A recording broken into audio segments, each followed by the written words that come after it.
Welcome to Vitamin B with me, Mohana. This is where we help you take control of your well-being. My guest today is Dr. Harish Kumar, and with his area of expertise in nutrition, we will be discussing the important space of obesity. More women, more urban dwellers, more middle class, and more children today are entering to become obese in India. By 2050, it is projected that India is going to have well over 30% of its population to be obese. What a crisis that stands in front of us. Most of the children who do not respond when there is some emergency, some critical illness, are the ones who are a little overweight. Normally, you need to first fix your food. It took a long time for me to realize that only workout and exercise is not the core thing about weight management.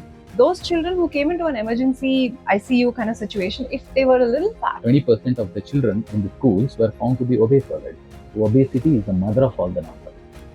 That includes diabetes, hypertension, stroke, heart attack. Sweet was also not something you were eating all the time. The medical science defines obesity by body mass index. Body mass index is nothing but your weight divided by square of your height. One of the reports that I was reading very clearly says by 2050, more than 30% of India is going to be obese. Small babies are very chubby. Yeah. That doesn't mean they are unhealthy. They're actually massive more because they have more fat. We are at more risk for cardiovascular side effects of obesity. Not only risk for obesity is high, the risk due to obesity is also high. You get something to eat. Even the street vendors are available, if not anything. Yeah. So the availability of food has increased. So one of the important stimulus for melatonin secretion is dark light. And then adults, when they become 25, 30 years of age, they start putting on weight. Yeah. Because the fat production increases. Taking fruit juice is not healthy. Yeah. Because there you are increasing the glycemic index of the same sugar that was available in the fruit. I use jaggery, but people always challenge me saying, hey, it comes down to sweetness. You are just again having a different form of sugar. An obese child becomes an obese adult. Sugar is the one which stimulates the craving. So join us to understand how to deal with obesity, to understand it well, and certainly to prevent it from your life. Sit back and relax, and I'll see you at Vitamin B with me, Mohana.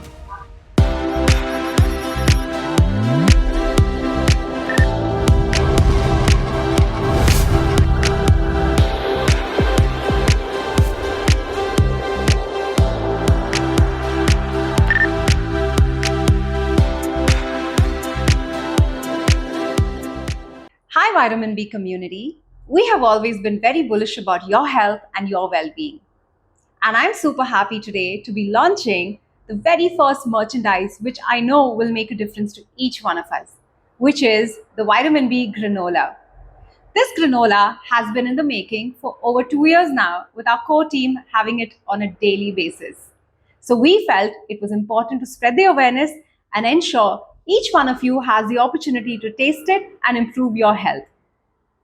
Get your first pack, order now, and we are available in Namma Bengaluru, where we have a number of customers who have already promised us and validated that this product is truly nutritious. So check out the comments box where you have an opportunity to place your order in the link provided, or reach us on Instagram DM to get your first bag of Vitamin B Granola. I'll see you soon.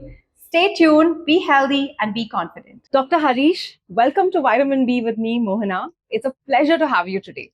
Thank you very much, Mohana. Wonderful. How are you feeling today? Pleasure being with you today. Yeah, that's great. I know it must be a little nervous, but you don't need to feel it at all. Doctor, it's your first podcast, so I'm really privileged to be hosting you. We are really humbled to have you here. Thank you. Thank you very much. Great. So you are somebody who's basically a complete specialist in intensive care in the pediatric space, right? And today we're going to be talking about something completely different. Of course, related to children. However, it's about nutrition.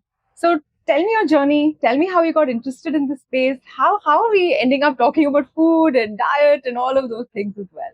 As I was a pediatric intensivist managing the very sick children in the pediatric ICU, one thing I was noticing when managing the sick children is some children for the same treatment they respond better, and some of them do not respond so well.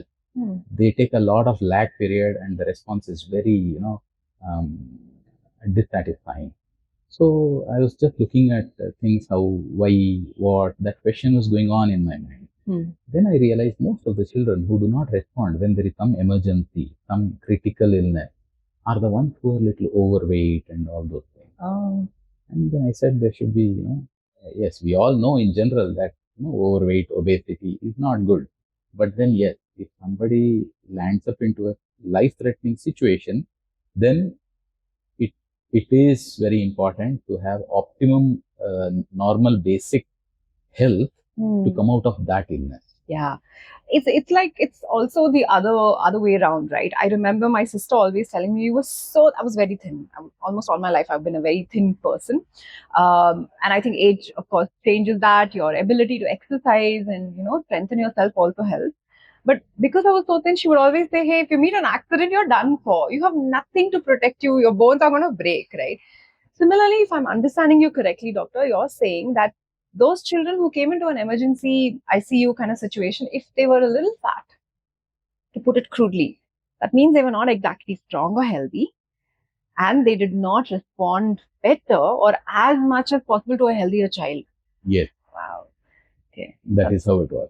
Okay. Then I started thinking, if people can maintain their normal health right from childhood, it's going to be beneficial to them. Absolutely. And so my interest there started. And then at a personal level, in the year 2010, 11, 12, when I was, it was a very stressful work environment to be dealing with sick kids in the day, as well as taking night calls and then rushing to the hospital in the middle of the night, as I was at a junior level at that time. So all those things. And I had put on another 10, 15 kilos than what I look like today. Okay. And unnoticed. I was comfortable with that. I never thought I have another 10, 15 kilos extra. So that's the thing, right? I remember another friend who's a nutritionist. She says weight always creeps on you. So you'll think 1 kilo, 2 kilos. You don't observe it. And suddenly over a year or 2 years, you become much more heavy, right? That's really the reality. Yeah. Okay. Then, so all of these things got you interested in... one of the physician, the tiredness I had, I was not able to... by the end of the day, I was knocked down by the work pressure and all that. So I consulted a physician in my hospital, a friend of mine.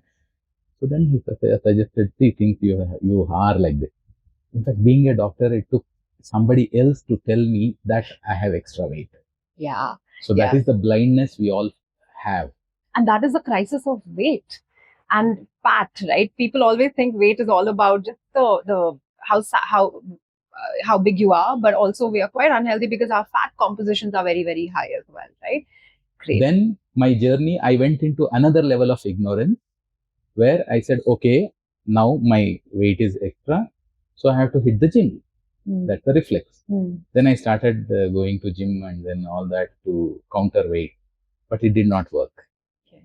Then it took a long time for me to realize that only workout and exercise is not the core thing about weight management. It is the wholesome lifestyle and dinacharya of the whole day, which will give you health as well as the weight, not just you just cannot go and melt off your fat and come back. And that's the tendency and reaction that you're not working out. But normally you need to first fix your food. Your food is what you are, and if you fix that, it's a good starting point. And most people are coming back and eating oddly and still working out and wondering why is it that all the sugar you take is not helping you at the end of the day, right? Exercise is complementary. It is an add-on. It's an adjuvant to the healthy lifestyle. It is not the beginning. Exercise is important. There's no doubt about it. But then it starts from diet. In fact, I would say it starts from healthy sleep and circadian rhythm. You have to set your sleep and circadian rhythm, and then healthy food habits. Then go for exercise. You're going to find the best value out of exercise. So I would say 15-20% is exercise. That's it. The remaining first 70-80% is all about your lifestyle. And lifestyle would mean just how calm you are, how you deal with stress, how do you sleep, Are you moving? Do you have a nice community around you, right? We just happiness, right? And that's probably the fundamental aim of life, to be happy, right? And peaceful. Yeah, great. So, doctor, just from nutrition, let's sort of expand and talk about the world of obesity, right? More than most people today, when you walk around, younger and younger people are looking fatter. And unfortunately, we are in the crisis of what has spread right from the US to everywhere else, which is body positivity. So people are fine. They don't mind being fat. This whole inclusive discussions are making people not be honest with each other, where your parents, your friends cannot tell you that actually you're fat, do something about it. You're supposed to be accepting person just the way they are, but it's going to lead you to so many problems. And when you just read data, it's so alarming. One of the reports that I was reading very clearly says by 2050, more than 30% of India is going to be obese. And that is not at all helping our generational or age dividend that we have for the world, right? And because of that, we have so many other problems, diabetes and heart attacks and whatnot, right? So we'll just sort of take a step back, and I'd love to understand the latest and greatest understanding that India also has of what is obesity. Apparently, they've changed the definitions and expanded, but earlier in our conversation, you were saying that it's not very clear, it's not very substantial or concrete, right? So tell me, what is obesity? Help our audience understand it clearly. You brought out that to 2050. So as of now, it is estimated that 1.5 billion people on this planet are obese already. And around 15-20 crore of children are already obese. In India, one of the study in some of the schools, affluent schools and all those things, they have done, around 20% of the children were already, in Bangalore, 20% of the children in the schools were found to be obese already. Okay. And it is one of the Lancet report says by 2025, more than 1/3, and it may touch up to half the world population may become obese. So obesity is going to be the next silent pandemic, because obesity is the mother of all the diseases. In medical field, we categorize the disease into two. One is which is born from inside and which is got from outside. Okay. Non-communicable and communicable. Communicable is which comes from outside. For example, dengue, malaria. We acquire from a mosquito bite and so on, tick bite, whatever. This thing, some infection from the contaminated food, water, etc. Right? That is it is contaminated. It is communicated. Yes. The non-communicable is the one which doesn't come from everywhere. It is produced within our body. Sure. Initially, if you go back to centuries, the communicable diseases were predominant. Non-communicable diseases were very few. Over time, in the last 1 century itself, the non-communicable diseases have gone up to 70%. Now the disease burden, 70% is by non-communicable disease. And that is, obesity is the mother of all the non-communicable. That includes diabetes, hypertension, stroke, heart attack, all this, cholesterol, everything. Okay. So in India, traditionally we were always into poverty or scarcity of food. That's been because hunter-gatherers never had food available 3 to 5 times in a day. They used to hunt today, eat today, and then after next 2 days there was no food available. So there is a gene, there were genes which smartly use the available food. When there is food available, it used to store, and when there is no food available in the body, it used to melt it down for the necessity. Okay. If that genes were not there, humans would have not survived.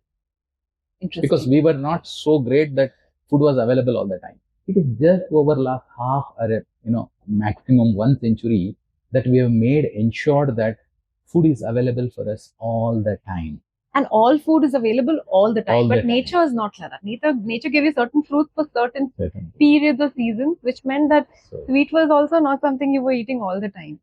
So sweet was an occasion. Even the white rice was an occasion. If you go back to talk to the grannies and all that. Yeah. The white rice was made on some important occasion. And that millet topic is a different topic altogether, right? Because of your agricultural revolution, this is the situation, right? Yeah. So with that, the things. So at that time, if somebody was putting on weight, it was known as a sign of prosperity. They used to admire him. Oh, he's become better now. Yeah. But that is not the case now. Now the malnutrition in the sense inappropriate nutrition is of two types. One is undernutrition, which is scarcity of food and nutrition. There is overnutrition. Both are malnutrition. We have to handle both together. And in India, if you look at India has been working out.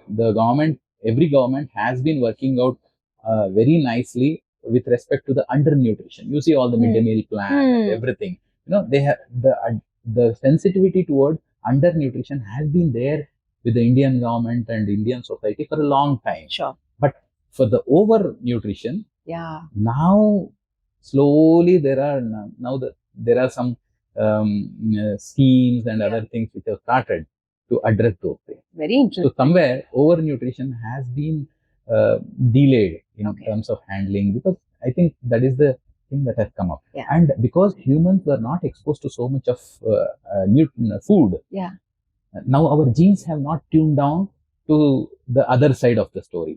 So it still feels whenever there is food, the genes have to store. The storing gene is very strong in our population compared to even Western population. That is why Indians put on weight more faster than the Western. And we'll talk about that in a minute in more detail. I want to come back to that. But if you want to clinically define obesity, how do I know? Okay, for example, the doubt in my mind is you're fat or you're obese, right? So how do I know I'm obese, and how does science actually, or medical science actually define obesity? The medical science defines obesity by body mass index. Body mass index is nothing but your weight divided by square of your height. Okay. It is always with respect to the height. If the height is more, you can afford to have little more weight because you need that long bones and extra muscle, all those things. But if somebody is short, their weight has to be in proportion to that. It's as simple as that. As simple as that. So in that they have done 18.5 to 25 as the normal BMI, 25 to 30 as overweight, and above 30 is obesity. Okay, and BMI is normally, at least your fat component for women is little more than men, right? Yeah, I'll come to the fat component. Yeah. Now, BMI tells you the total mass of the body. It doesn't tell what kind of mass you carry. It may be bone weight, it may be muscle weight, it may be fat weight, and so on, right? So then, this BMI was defined in 1830 by astronaut statistics. It was a statistical formula for mass of different things, not for human beings. By 1972, the medical people, the physiologists, started defining the same formula applying to the humans. And that is how this BMI is come into medical use. And since then, BMI has been a very standardized thing for assessing the weight in proportion to their height, and saying if somebody's weight is out of proportion to their height, then he's obese, and overweight, that category will be defined. That was fine, and it stands good even now. Yeah. But then now there is a thought that we don't know what kind of mass it is. Then they saw if somebody is well built and his mass is good because of the bone weight and muscle weight, muscle is a protector. Yeah. Then it's healthy. But the same person has the same kind of mass, but it's more of fat. Then it is unhealthy. So BMI is not foolproof as such, right? Then they said BMI is not enough. It's not like BMI is outdated or you have to discard. It's not like that. Yeah. BMI is not enough. You have to add something else to define what is that mass. Right.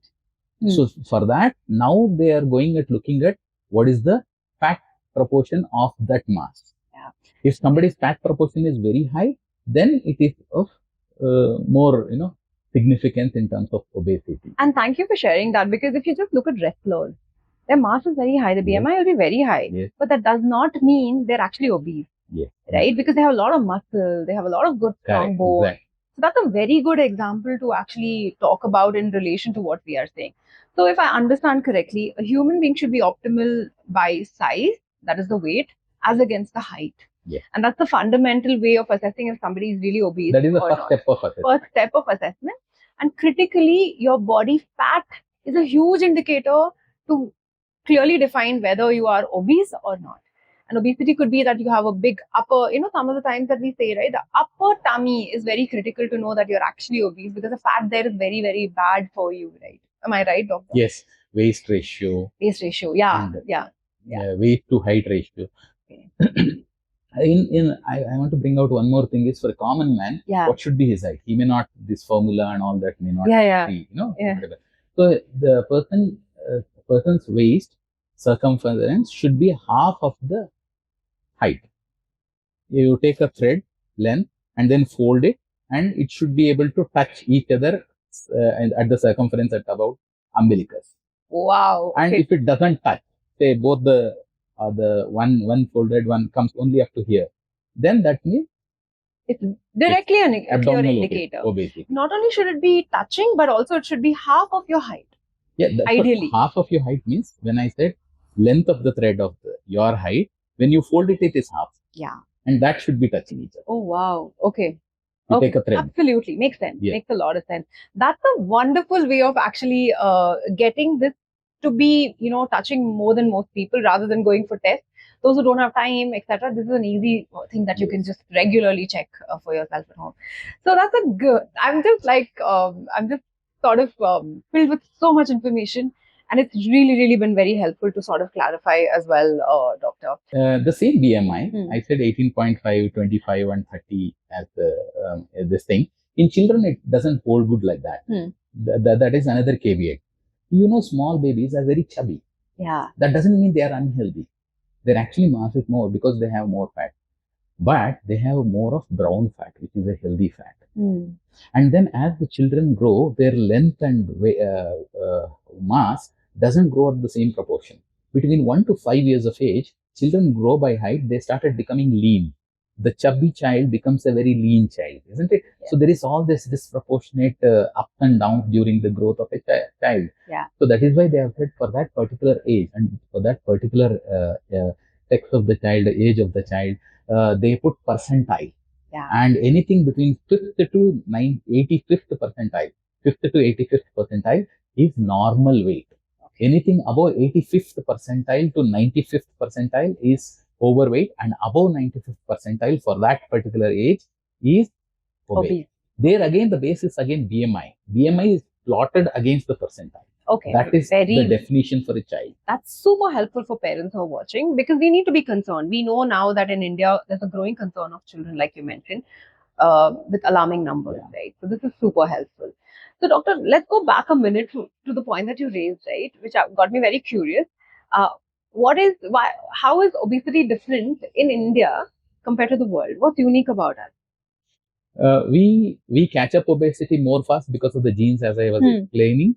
The second thing is the same amount of obesity leads to more heart problems, diabetes, everything more faster in Indian population. And Indian population in general are little shorter compared to the Western human. That is how the evolution is. If you come to South India, the height is little lesser than even the North India. So all those things matter. We are at more risk for cardiovascular side effects of obesity. Not only risk for obesity is high, the risk due to obesity is also high. And that is the latest definition which is added on to the BMI, saying that obesity, overweight or obesity is nothing but extra fat, which is detrimental to the health of the individual. Yeah. So when we just think about the genes that you talked about, so Indians are carrying a genetic memory that hunter-gatherers used to protect themselves, that they ate a lot in view of not finding food for a long period of time. Why is that the case, that we lean more towards this behavior than the rest of the world? Because our genes have gone through a lot of survival instinct because of famine and scarcity of food and those things compared to the other population, because for hundreds and thousands of years in between, during evolution, we have faced more of scarcity of food compared to the Western population or the developed countries in general. Okay, really helpful to understand. I think so. We don't really always relate to the environment, to the historic events, what happened to the earth. All of that actually has an impact today that we are facing in terms of our behavior. So if human beings today, particularly in India, we just get conscious of it, right? We can modify our behaviors a little more, right? A little faster as well. So that's beautiful. I'd love to sort of get deeper into understanding. What are the factors that actually contribute today in today's world, right? In India, we are now a little more the middle class has expanded. You have more access to things, the tech enhancement, all of that is amazing. But obviously, we're living longer and living more unhealthily. Or ill, more ill. That's what people are saying, right? You live longer, but you're getting sicker faster, right? That's how you're spending your time. So, what is contributing to obesity today in terms of just the life choices that we are making? Yeah. And they say we should add life to the years, not just years to the life. Yeah. So today's world, we are progressing in terms of economy. So people have got more resources. Social well-being has increased. People have more money today compared to the previous days and decades. So people can afford food. Just because, and they are not just affording it, the availability is there. Now you say nook and corner of the civilization, you get something to eat. Even the street vendors are available, if not anything. So the availability of food has increased, and we don't know how to restrict our. Now it is not up to the availability on that side of the problem. Now it is up to us to limit ourselves from eating. And another thing is, when people have become more affordable, they can afford. It's okay to take a better branded gadgets, or some vehicles, a higher thing. Spending more on that is okay, but all your earned money should not be going into spending to get more and more food, because no matter how rich you are, your metabolism is the same. Correct. Poor man, rich man, not much. Okay, you can eat only that much. You cannot eat.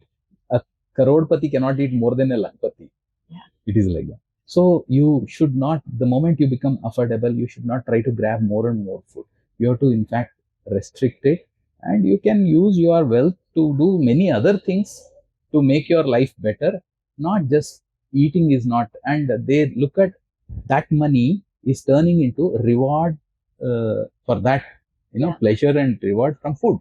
Food is become an entertainment. That should be avoided. The food has become an entertainment, and that's a big crisis for us, right? Yeah. As they call it, malnutrition. Dr. Chetan, who was here a few weeks back, said, Mohana, thought malnutrition is malnutrition that people are running after, right? They're hanging out in malls and eating a lot. So, food is one of the primary contributors to obesity. What else?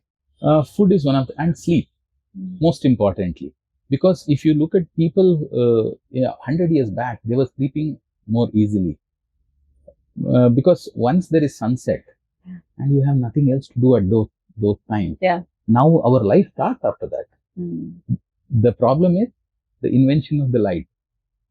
Thomas Alva Edison has given us light for the right reasons, but we are not making use of it in the right way. We start our lives in the evening when we are supposed to slow down and go to sleep. At that time, there is something called melatonin, that is the sleep hormone. Our sleep hormone and circadian rhythm are the one which determines our the light. Sunlight is the one which determines our circadian rhythm. So in the day we have to be exposed to the sunlight, and there our activating hormones are secreted. As soon as the sun sets, there is no light. Once the light goes down, our brain internally says, now you don't need activating hormone, you need a sleep hormone, and then melatonin is secreted by default. One of the important stimulus for melatonin secretion is dark light. So there is no light, darkness. So your room should be pitch dark to sleep, actually. That is what is recommended ideally. So once it is 6 o'clock, 7 o'clock, it is dark, nothing to do, come back home. They used to have a small lantern and candle, something like that. And then they used to eat and sleep. There is no other big business. Now we have all the big board meetings in the night with dinner, and that's how lifestyle has changed.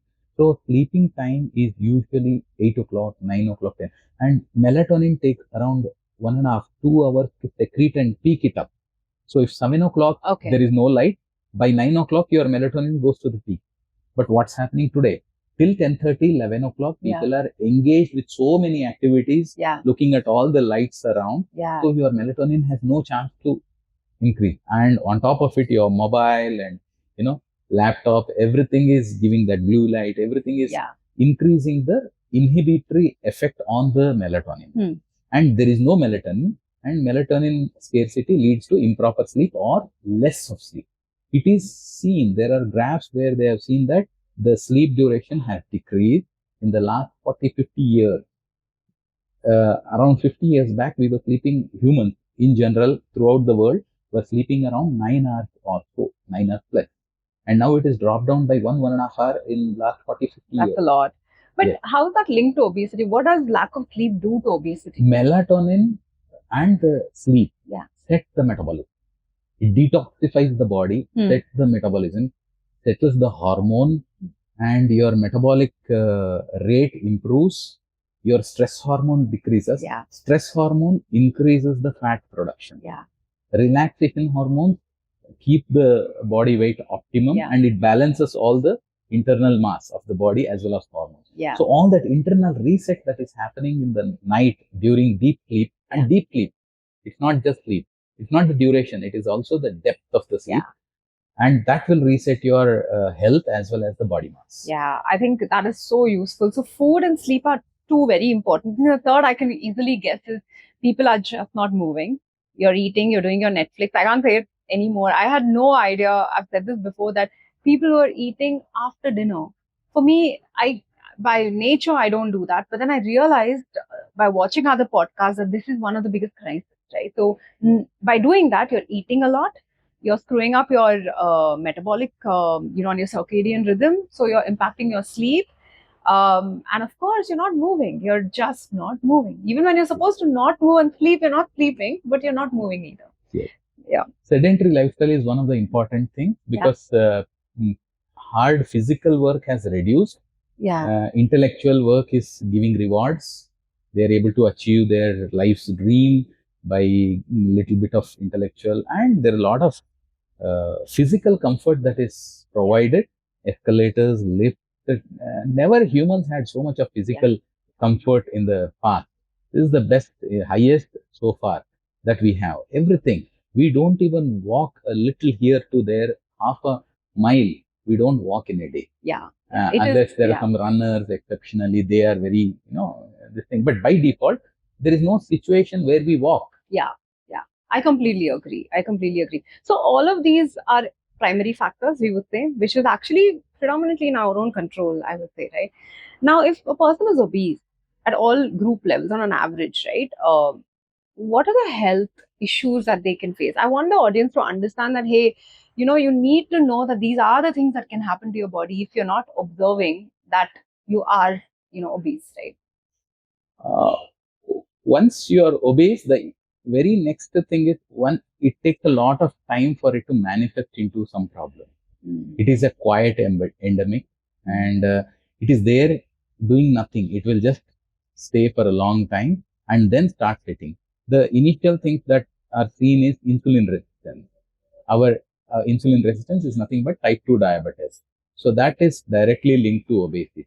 So most obese cases start by having an insulin it problem. May be 10 years or 8 years of obesity, and later they may have. That is there. But they start having type 2 diabetes, insulin resistance first, and then type 2 diabetes. Their immune system is weak.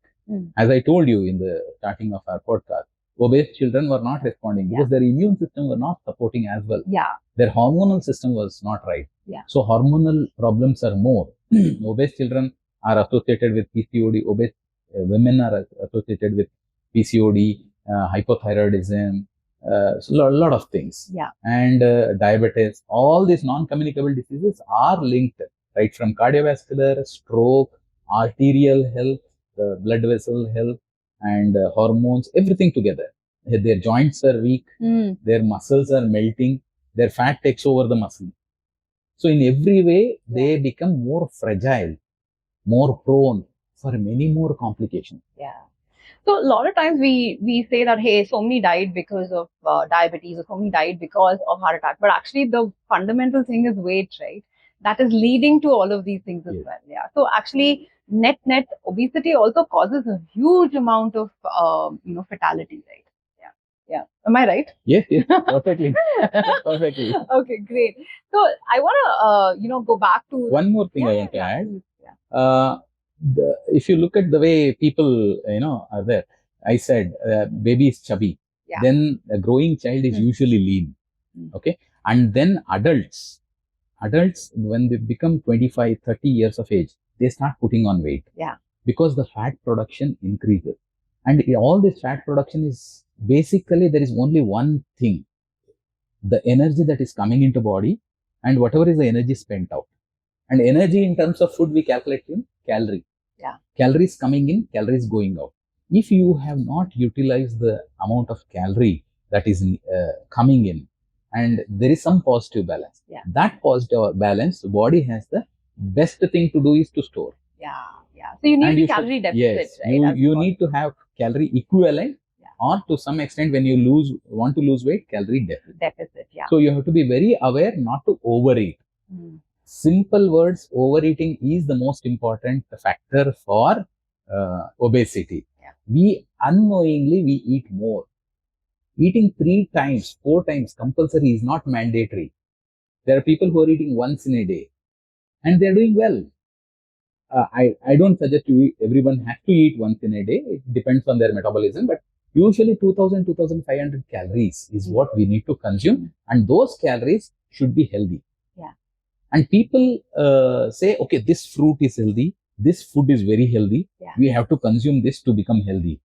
I'm telling you, if you cross the limit of your calories of per day, or whatever your body requires, then how much ever healthy food you eat, you will produce fat. Yeah, I think I like the fact that we are trying to relate the impact of overeating to many things that happen to the body as well, right? But let's talk about, what are we overeating? How does diet really, and get a little deeper into it, how does food play a big role? What foods are actually making us really fat today? Anything that you've observed that we should know about? Yeah, food is mainly divided into macronutrients and micronutrients. Micronutrients are very small nutrients, whereas macronutrients are bigger one, bigger molecule. The protein is a macronutrient. Basically, 3 important macronutrients we talk about when we come to diet. The first one is carbohydrate, fat, and protein. Of this, carbohydrate and fat are the one which can deposit, which can accumulate in the body. Carbohydrate is the most notorious to obesity. Okay. You are asking Indian obesity, right? Carbohydrate is the culprit. Because Indian diet, compared to the Western diet, Indian diet is very high in carb. Even our traditional diet, to some extent, is high in carb. Like South India has a lot of white rice. White rice is heavy in carbohydrate. So our Indian diet in general is high carbohydrate. Carbohydrate easily converts into glycogen, and then it converts into fat. Because glycogen, it is a limited quantity. Glycogen, our body can store only in the liver and the muscles. If we have good amount of muscles, we can afford to accumulate little more of, we can store a little more of glycogen. Liver has only 100 grams of glycogen it can store. Muscles can store a little more. So altogether around 400, 500 grams of glycogen we can store. What after that? It has to convert into fat. Fat is for body, fat is the best way to store the energy. And in obese people, you're seeing very high quantities of it. Essentially. So carbohydrate. Coming to fat, healthy fats are essential fats and they are useful. Fat is not that bad. In between, for decades, there was a story created that fat is very unhealthy, very bad, and people should not touch fat or eat fat. No, it's not true. You have to eat ghee. You have to eat healthy fat. It is needed. You have to eat at least 40, 50 grams of healthy fat every day. What is unhealthy is the trans fat, which is unhealthy fat. Unhealthy fat like fried food. And that's what fat people are having. Palm oil, all those things. Especially the oil which is used in all this junk food and, the outside chips and pakoras, all those which are available. This fat is the one which doesn't get utilized by our body, directly goes into storage. So carbohydrate and fat, be very mindful about eating them. Proteins, they hardly get stored, so you should be able to eat proteins little more. In fact, eating protein a little more is healthy because it reduces your craving, it gives the satiety, the fullness, and it makes you keep going. So protein, these are the three things: fat, carbohydrate. That's typically for a good, healthy person. Yes. What is going wrong? What are obese people actually eating? People are eating all sorts of junk, and they are hardly eating at home. Every time they're eating outside. We have no idea what quality of oil, what quality of ingredients are used outside, right? Because outside it is more of a business module where they have to use the ingredients and give you a acceptable product and make a margin. How can anyone make margin? Obviously, they can't put the more exotic things and make margin out of it. And what is sold out is a very affordable one. Junk food is very cheap and affordable and easily available. It can be transported every nook and corner of the planet, and it can be sold everywhere because a lot of preservatives, it doesn't get spoiled. The fresh food is the one which is challenging.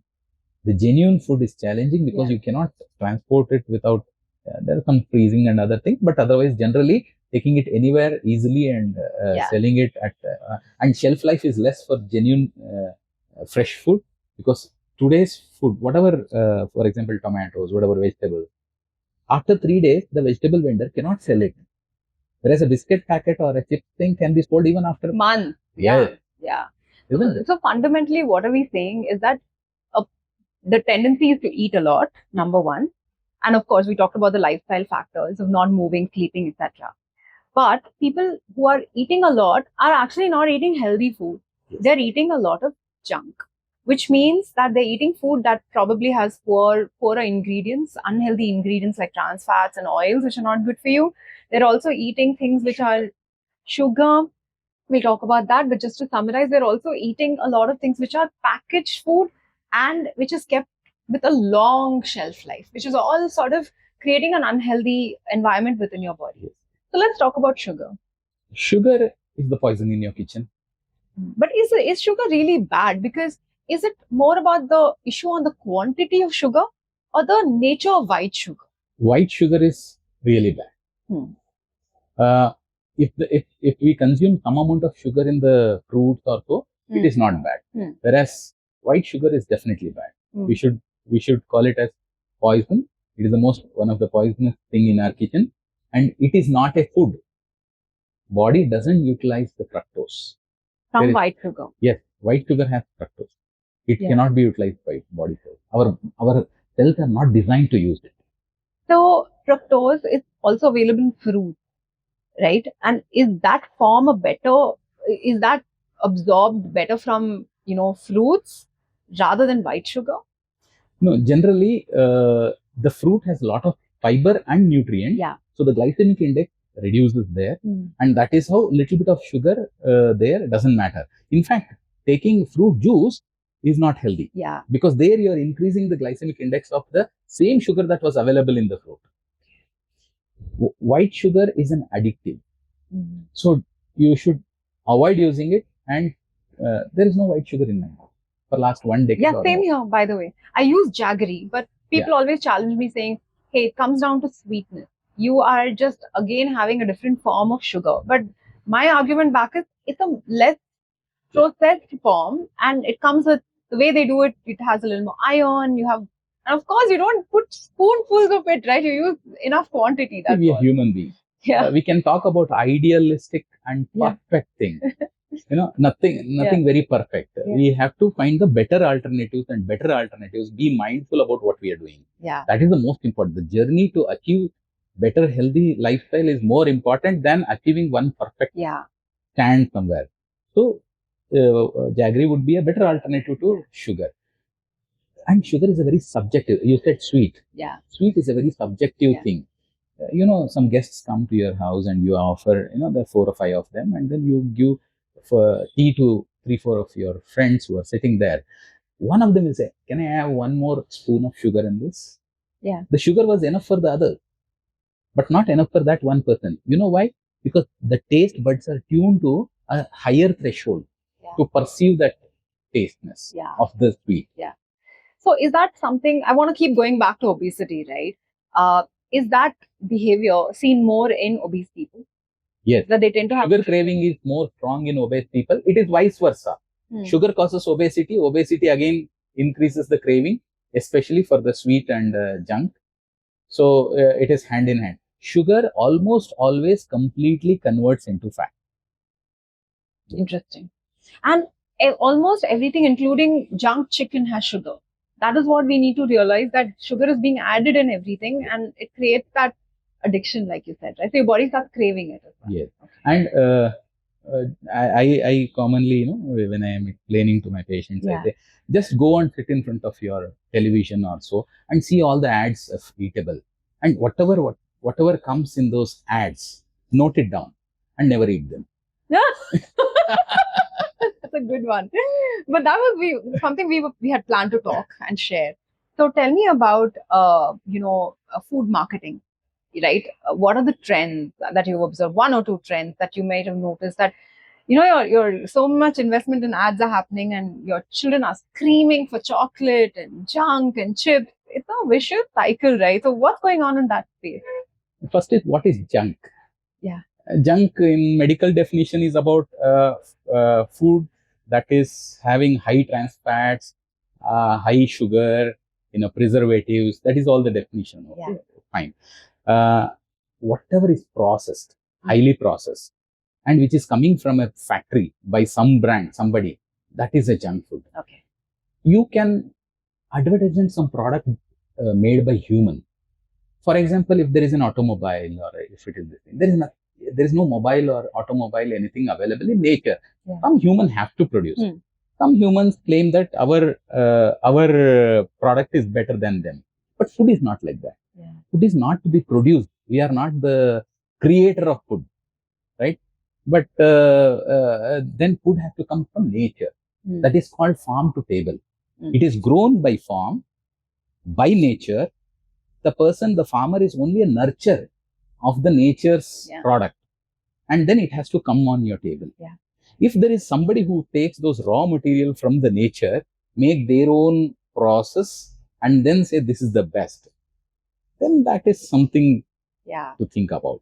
And it's really there should not be some middleman, the commercial middleman, coming in the way and making more attractive by nice packets and making it more advertisements and then pushing it to the people.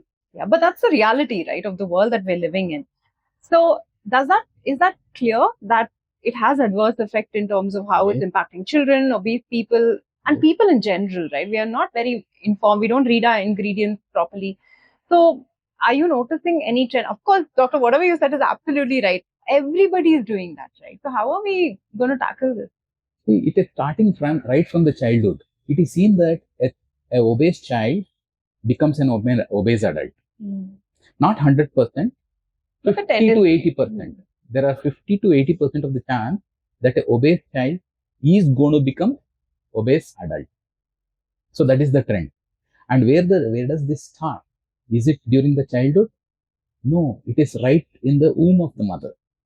If the mother is obese, the child is going to be obese. Because of genetic reasons, because of insulin. If there is a diabetic mother, gestational diabetic, we call it as. She's not diabetic throughout, but during the pregnancy, she shows up that diabetic trend. That means she has susceptibility to become diabetic.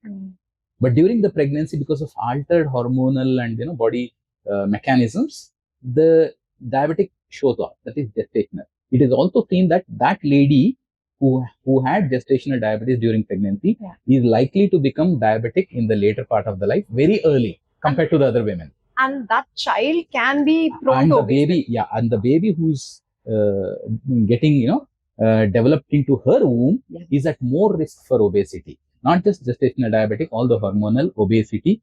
So obesity is multifactorial. That multifactorial is transmitted to the baby, and baby is going to be more obese. And later on, babies who are fed mother's milk have lesser obesity.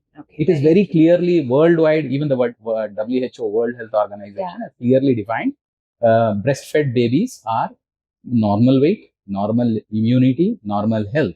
Whereas these alternative feedings, right from this formula and artificial milks, or even the early introduction of the dairy milk.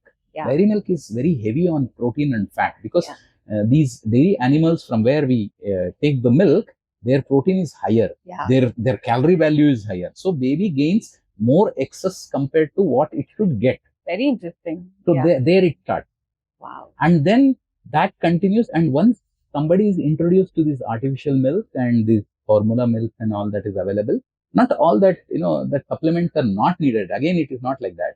There are some instances we face day in, day out during our practice that the mother is delivered somewhere else in a peripheral setup, and the baby after birth has some critical illness and it is to be shifted to a bigger center. And there is no mother to give mother's milk, right? So at that time, we do take the help of these products to suffice the need, nutritional need at that moment. But then that has become a fashion. That is wrong. Wow. A mother feels that it is very trendy to give that feed than breastfeeding. And you're seeing an increase in that. It is increasing. So that is leading to obesity in children. And then these children who are tasting that milk, usually that milk, the powdered and processed milk, is more sweeter, more tastier, and more appealing to the taste compared to even mother's. And that taste quotient is developed. Children, when they are small, they should not develop sweet tooth. So once they develop the attraction towards sweetness, then they, by default, they go towards junk and other sweet food in their childhood when they are school going, and also that carries on to the college days. And it goes on. They never come out of it. And the whole food industry is just out to get us on this side. That they want us to feel that sense of sweetness all through any food that we eat, all throughout. It's really unfortunate. The food industry, the commercial food industry, is trying to target your taste buds, not about the health. And also, it's trying. And they are also using, for those who are little aware of health. Okay, I want to eat healthy food. They are saying we are selling almond biscuit, the kaju biscuit. There is one kaju sticking on as a label on the biscuit, and rest everything is junk.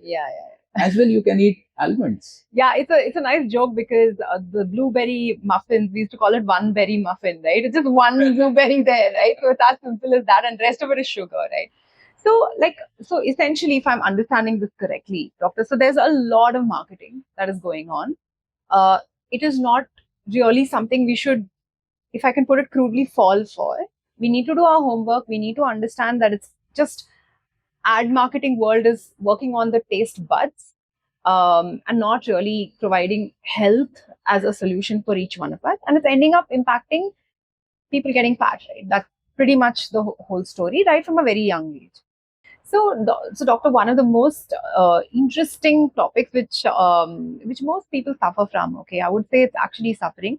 When you're severely stressed, when you're going through a lot of trauma, when you're depressed, a lot of association happens with emotional eating as a concept, right?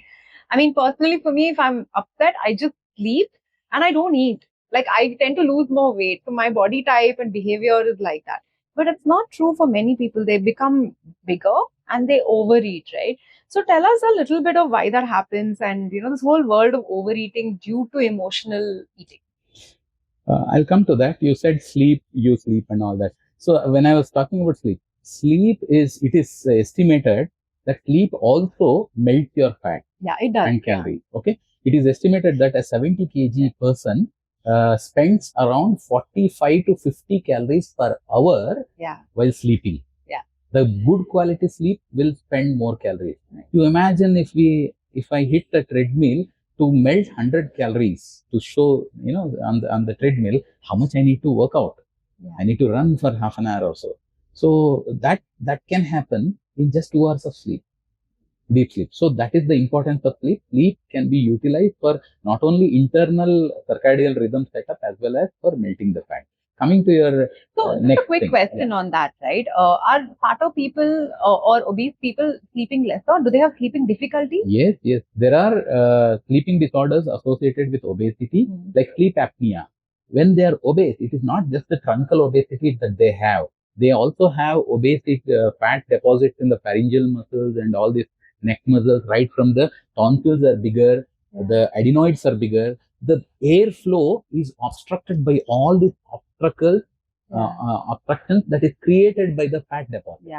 And that causes something called obstructive sleep apnea. The mechanical sleep apnea is not able to take the air in. Apnea is cessation of the breathing.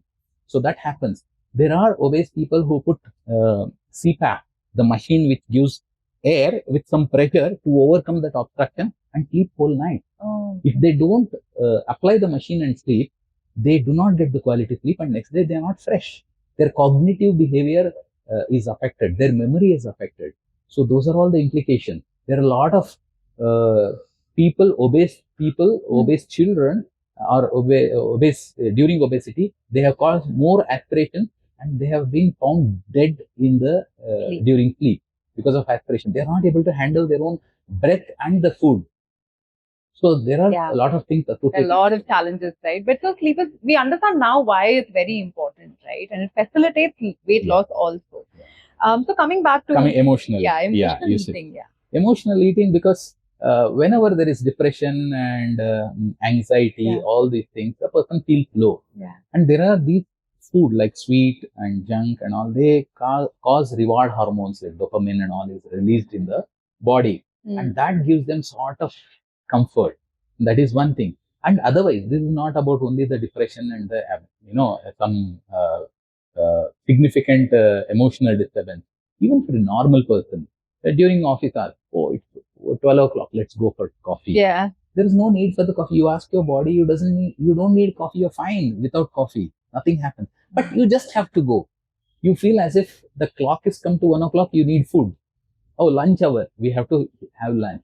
So you're looking at the clock, and clock is deciding what you have to eat, not your body. You're not even looking whether your body needs it or not. So these are some of the... So reward hormones play a big role for emotional eating, because when you're feeling sad, if you eat, your reward hormones kick in and that makes you feel better. So we have to find alternate. You said you will sleep off, right? So these are some of the alternatives. Instead of eating something to give reward hormone, you do exercise. Exercise gives endorphin. You do some brisk walking. Walking, right? Brisk walking, jogging. But you know what? This whole neural communication pathway needs to continuously be created. This is what I always tell people, right? That you can rewire your brain, because at that point, when you are sad, when you're depressed, your brain gets clouded. You don't have the relay happening saying, hey, go for a walk. But I think people need to slow down so your sixth sense sort of gets sharpened. You are telling yourself or writing down or some sort of good habit, right? Saying, hey, let me go for a walk. Let me practice going for a walk in this period. So it's just that. And reward and everything, it is not the gut-brain axis, right? So the brain is sending signals to your intestine. And it is not one way. The intestines are also sending signals to the brain. Vagal nerve is the nerve which does connect between our gut and the brain mainly. And vagal nerve, 20% signals come from the brain to the intestine, whereas 80% go from the intestine to the brain. So what kind of food you have in the intestine will decide what kind of thoughts are going on in your mind, because that is what is being fed to the brain. And along with that, you must have heard the microbiota as well. There are set of bacteria which are associated with obesity. These bacteria are high. We all have a lot of bacteria in the intestine. They are in harmony with our health. They are not the bacteria who are causing infection and killing us. Nothing like that. They are living themselves and we are living. There are trillions of bacteria in our intestine. So these bacteria, which some of them are not really healthy, but they are quiet. They are not harming you right now, but they are causing more fat production, more obesity. What are they? One or two names? There are some vague names. Lactobacillus is a healthy bacteria which causes this thing, less of the weight. Whereas there are other notorious bacteroids and all those things. They are unhealthy bacteria which cause more obesity. Which get activated if you keep on having greater fat composition. If you eat unhealthy food, those bacteria which are leading to obesity increases. The colony number increases. Got it. Okay. Wow. That's So what do we do? So I want to talk now. I want to move to solutions, right? And throughout our conversation, you've beautifully touched upon different solutions. But fundamentally, if I am someone who's obese, now I know how to check if I'm obese. I know the mistakes I'm making. I know that I can sleep better, all of that. But one or two important changes that I need to bring to my life. Yes, I What think would you- you are tipping the right thing, because we talk all statistics and everything, but a person who is dealing with obesity, he has to be told what he has to do. Yeah. I do deal with obese people, and there are people who came to me with 106, 110 kilos, Yeah. and now they have become 60, 50 kilos also. Oh, wow. Men. Okay. So the thing is, first we tell them, you just eat what you are eating, but reduce the portion. Portion size is most important. We usually overeat in terms of the quantity itself. Yeah. First, reduce their quantity and reduce their sugar. Sugar is the one which stimulates the craving. Carbohydrate is the one which stimulates the craving. The more carbs and sugar you take, you feel the hunger pangs very early, and you start eating. So increase their protein intake, fiber intake, and to some extent healthy fat. If somebody eats protein intake, fiber, and some healthy fat, they can sustain it. It's like a slow fuel, and they need not eat within another 4 hours or 6 hours. They can sustain for a longer time. Their satiety, you have to satisfy their hunger. So tell them, you just reduce your portion size. When you reduce the portion size, reduce the carb size little more. So eat protein, eat your pulses, but just reduce the rice, for example, but eat. Yes. Yeah. And among proteins, we say don't go only for the non-vegetarian protein.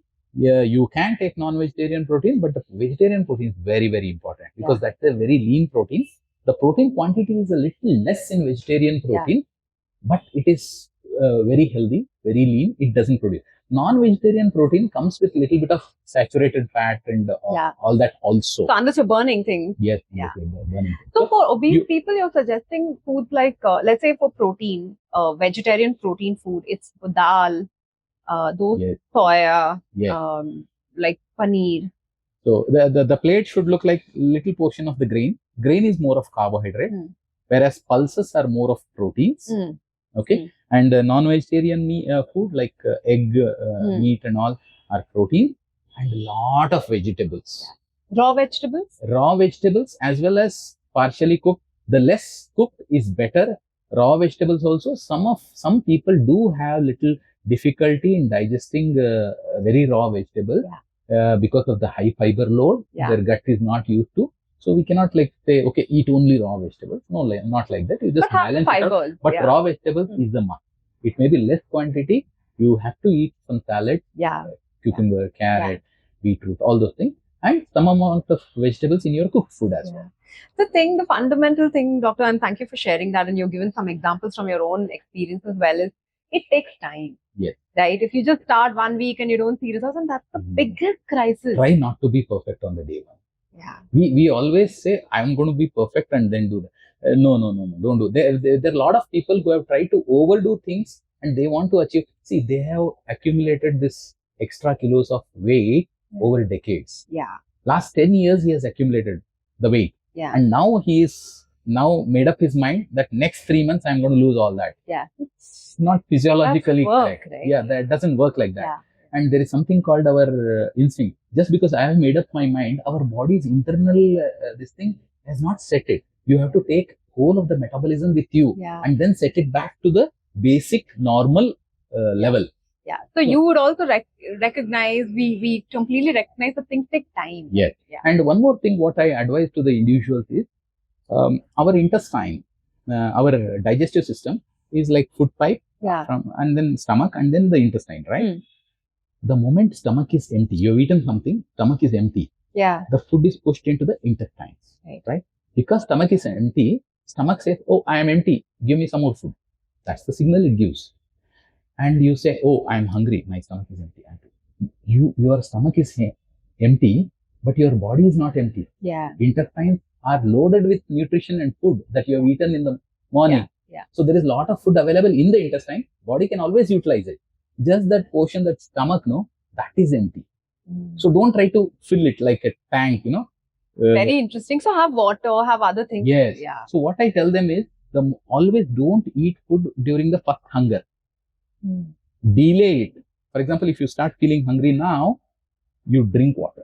Water is calorie free. Must be hard, right, doctor? I mean, I'm just trying to sympathize and empathize that it must be a hard process. Right? Once you drink a lot of water, to some extent they settle down. They can eat water-rich food like watermelon and cucumber, all those things, and they fulfill. And then postpone, they get some sort of satiety and postpone their hunger and craving for another 1 hour. In that way, they're distancing. The person who was eating 4 times in a day, 3 meals and then 2 snacks, altogether 5 or 6 times in a day, will come down to 3 times. That is one of the things. One is you reduce the portion, balance the portion, reduce the carbohydrate, reduce the trans fats, and increase the protein or optimize the protein, increase the vegetable.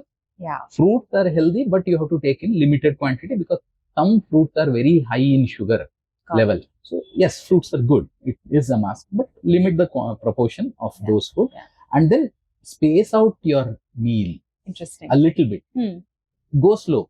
First, you delay by 1 hour by having either water itself, or if you're not okay with water, then add up some watermelon and something like that, and delay. And then that 1 hour becomes 2 hours.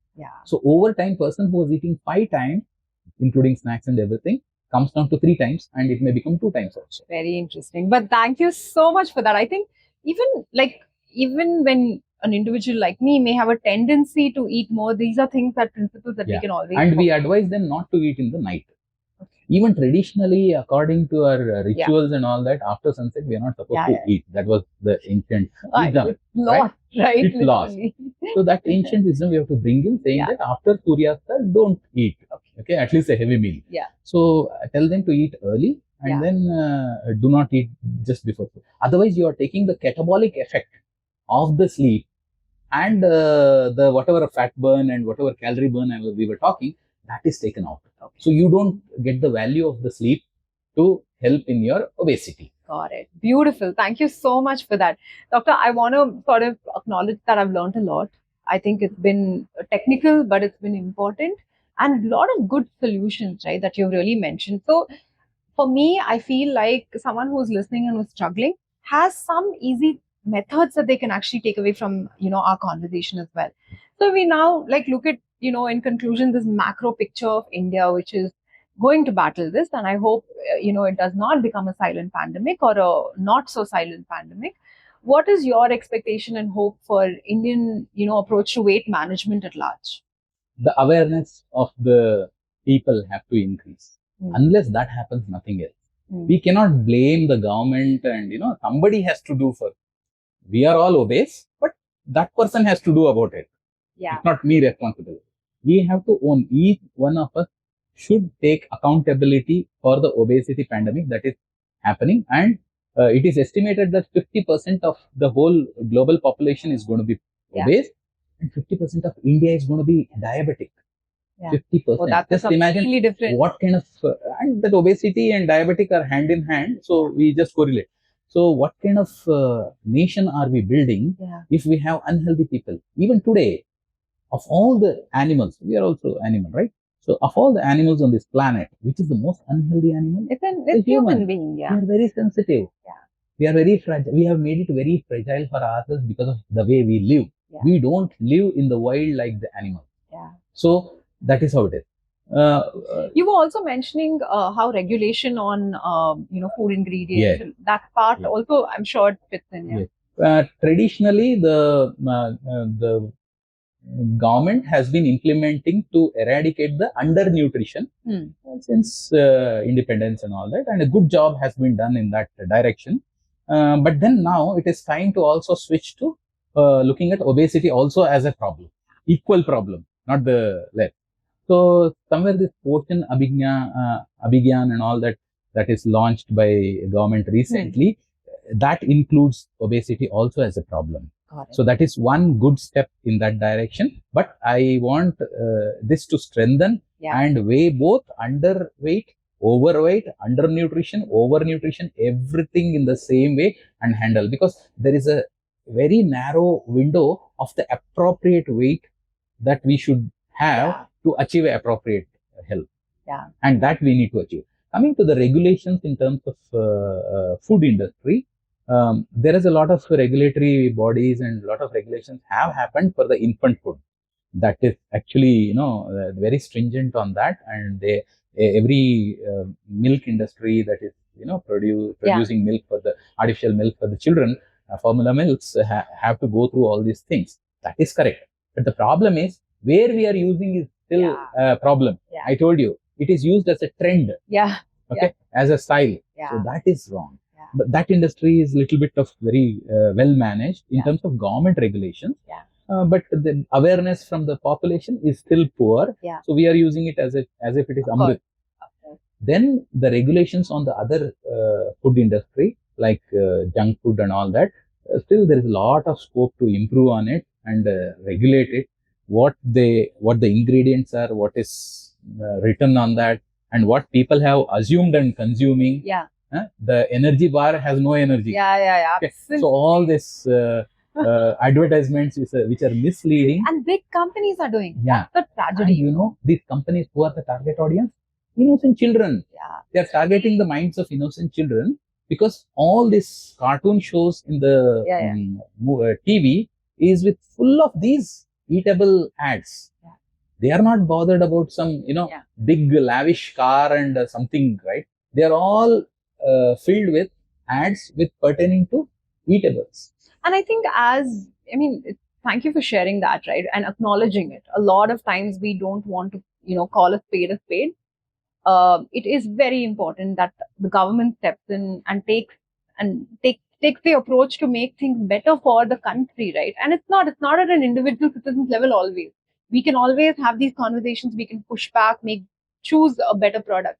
But at a country level, there needs to be better regulations. And that's a global problem. It's a global problem. And at the same time, if people have got full awareness and responsibility and mindful about what they are eating, and we start refusing to buy these products, why will the company produce? Correct.